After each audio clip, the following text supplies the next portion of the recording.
Hello bachon, let's read this question. The question says assertion A, electron gain enthalpy becomes less negative as we go down a group. Reason R, size of the atom increases on going down the group. The added electron would be farther from the nucleus.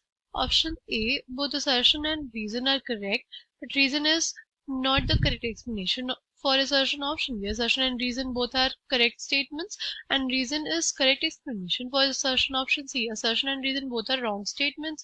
Option D, assertion is wrong statement but reason is correct statement. Key concept for this question is इस question के लिए क्या हो जाएगा electron gain enthalpy. Electron gain enthalpy is basically the amount of energy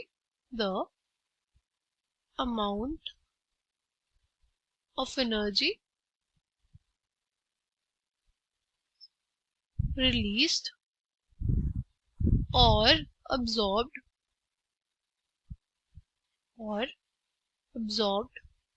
when an electron is added to outermost shell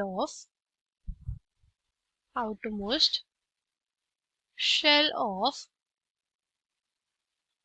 an isolated atom. किसी भी isolated gaseous atom के outermost shell में जब हम लोग इलेक्ट्रॉन को ऐड करेंगे तो उसमें जो एनर्जी अब्सॉर्ब या रिलीज होगी उसी को हम लोग बोलते हैं electron gain enthalpy. It is basically the enthalpy changes which occur when an electron is added to outermost shell of an isolated gaseous atom. Right. सी होता क्या है, न्यूक्लियस है, पॉजिटिवली चार्ज्ड है, हमारे पास ये हमारी शेल हो गई और इसमें क्या है, इलेक्ट्रॉन है. ठीक. फिर क्या किया हमने, इलेक्ट्रॉन को ऐड किया. राइट. फिर हमने क्या किया, इलेक्ट्रॉन को ऐड किया. ठीक. अगर हम लोग इलेक्ट्रॉन को ऐड करते हैं तो क्या होगा, अगर हम लोग एक इलेक्ट्रॉन इसमें ऐड करते हैं तो इनकमिंग इलेक्ट्रॉन और न्यूक्लियस के बीच में इलेक्ट्रोस्टैटिक फोर्स ऑफ अट्रैक्शन होगा.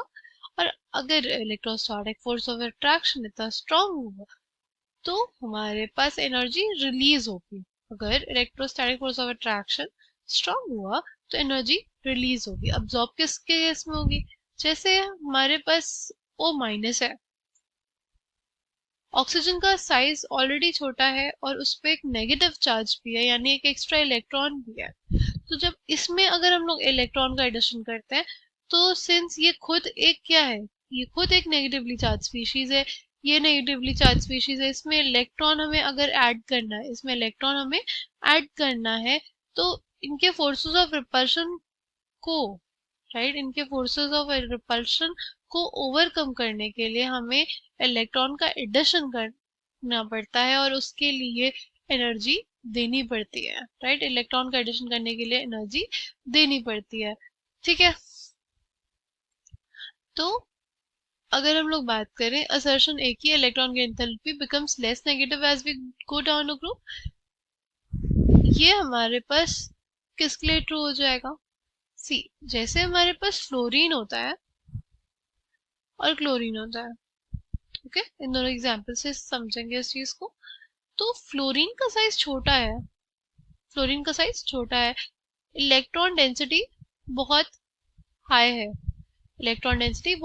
इसमें अब हम इलेक्ट्रॉन को ऐड करने जाएंगे तो हमारे जो फ्लोरीन का न्यूक्लियस और ये इनकमिंग इलेक्ट्रॉन है उसमें इतना अच्छा इंटरेक्शन नहीं हो पाएगा क्योंकि इंटर इलेक्ट्रॉनिक रिपल्शन होगा वहां पे, क्योंकि इसकी इलेक्ट्रॉन डेंसिटी हाई है. ऑलरेडी क्या है, बहुत सारे इलेक्ट्रॉन्स है, उसका साइज छोटा है तो इनकमिंग इलेक्ट्रॉन जो होगा वो इंटर इलेक्ट्रॉनिक रिपल्शन फेस करेगा और जो एनर्जी रिलीज होगी इसके केस में वो कंपैरेटिवली कम होगी. ठीक है. वहीं अगर बात करें क्लोरीन के केस में क्या हो जाता है, क्लोरीन के केस में साइज बड़ा हो गया, इलेक्ट्रॉन डेंसिटी क्या हो गई, अब बहुत ज्यादा फैल गई. अगर इलेक्ट्रॉन डेंसिटी फैल गई है तो इजीली इसमें क्या हो सकता है, इलेक्ट्रॉन का एडिशन हो सकता है, और साइज इसका बहुत ज्यादा बड़ा नहीं है।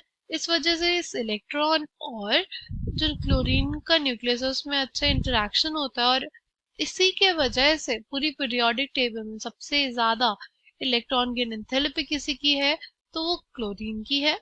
फिर हमारे पास फ्लोरीन की होगी, फिर हमारे पास किसकी होगी, फ्लोरीन की होगी। ब्रोमीन के केस में क्या हो जाता है, साइज बहुत ज्यादा बढ़ जाता है, राइट, साइज बहुत ज्यादा बढ़ जाता है, तो इनकमिंग इलेक्ट्रॉन का एडिशन बहुत आउटर ऑर्बिटल में होगा, तो उतना अच्छा इंटरेक्शन नहीं हो पाता इलेक्ट्रॉन और न्यूक्लियस के बीच में, इसलिए इसकी इलेक्ट्रॉन गेन एंथैल्पी फ्लोरीन से कम हो जाएगी। फिर हमारे पास आयोडीन आ जाएगा, राइट, उसका साइज और बड़ा होता है, तो electron gain enthalpy becomes less negative as we go down the group.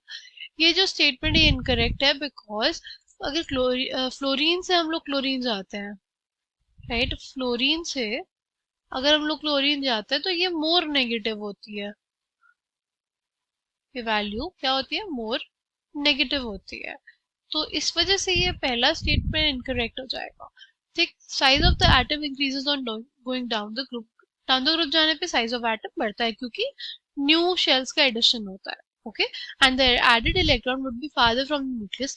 ये जो स्टेटमेंट है ये करेक्ट हो जाएगा, क्योंकि अगर साइज बड़ा है तो जो इलेक्ट्रॉन जिस शेल में ऐड होगा वो हमारे न्यूक्लियस से बहुत दूर होगी। ठीक है, यही सेकंड स्टेटमेंट में कहा गया है। तो सेकंड स्टेटमेंट यानी रीजन स्टेटमेंट जो है वो हमारी करेक्ट है, बट असर्शन इनकरेक्ट हो जाएगा।